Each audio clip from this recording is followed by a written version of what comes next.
Hello everybody, I'm Dr. Butt. I'm a PG by 2 internal medicine at Advent Health Orlando. We have a case report here of concurrent IgA vasculitis and Crohn's disease in a young adult male.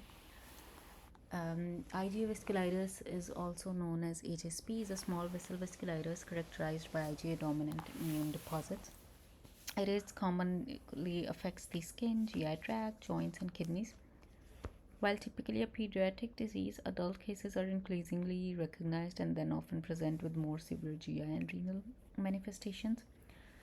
Crohn's, on the other hand, is chronic relapsing inflammatory bowel disease that can affect any part of the GI tract. The coexistence of IgA vasculitis and Crohn's disease is rare, but it has been described in recent cohort studies because both conditions can cause abdominal pain, bleeding, and systemic inflammation.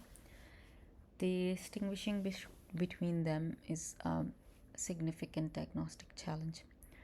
Our patient is a 31-year-old male with a history of ulcerative proctitis diagnosed at the age of 19. He presented with worsening colicky abdominal pain, blight-led bleeding per rectum, purpuric rash that began on his thighs and spread to his lower extremities.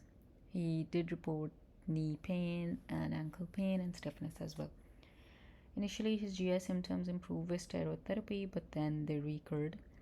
Lab was consistent with elevated inflammatory markers, CRP, fetal calprotectin was also raised, and then he had CD, which demonstrated inflammation of the small bowel. Colonoscopy did show severe ileitis and then ulceration. The constellation of non-thrombocytopenic palpable purpura, abdominal pain, and arthralgia met with the Euler-Pinto-Press criteria for IgA vasculitis. However, the chronicity of the GI symptoms combined with the pathological evidence of ileitis led to diagnosis of Crohn's with overlapping IgA vasculitis. We have a Venn diagram here where we describe Crohn's symptoms on the left side, and then on the right side we have Crohn's, and then on the left side we have purpura symptoms. In the center we have the overlap zone where they have shared clinical manifestations. We have the Euler-Pinto-Press criteria as well for IgA vasculitis. Having the purpura typically on the lower limbs, which our patient did have, is a mandatory requirement to be for this criteria. The coexistence of IgA vasculitis and Crohn's disease illustrates the complexity of inflammatory disorders with overlapping GI features. In adults, GI involvement in IgA vasculitis can resemble an inflammatory bowel disease flare, especially when your skin manifestations are subtle or delayed. Management is individualized. In most adults, IgA vasculitis is self-limited.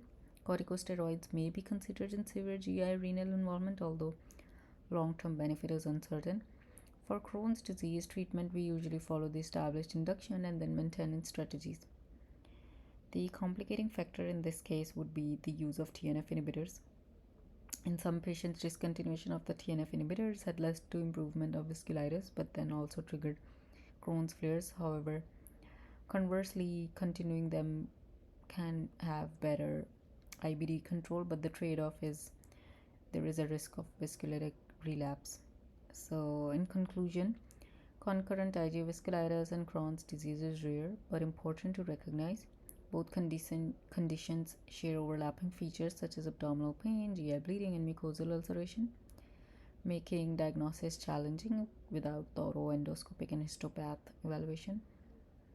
And this case highlighted the need for high index of suspicion in patients with IBD who present with new onset of dermatological findings, like our patient with palpable purpura and then arthralgias and